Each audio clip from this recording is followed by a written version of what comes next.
नमस्तेस्तु भगवन् विश्वेश्वराय महादेवाय त्र्यम्बकाय त्रिपुरान्तकाय त्रिकाग्निकालाय कालाग्निरुद्राय नीलकण्ठाय मृत्युञ्जयाय सर्वेश्वराय सदाशिवाय श्रीमान् महादेवाय नमः।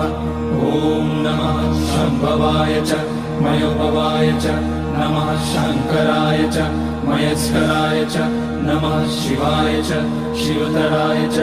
ॐ त्र्यम्बकं यजामहे सुगन्धिं पुष्टिवर्धनम् उर्वारुकमिव बन्धनान् मृत्योर्मुक्ष्यमामृतात्। नागेन्द्रहाराय त्रिलोचनाय भस्माकराय महेश्वराय नित्याय शुद्धाय दिगम्बराय तस्मै नकाराय नमः शिवाय।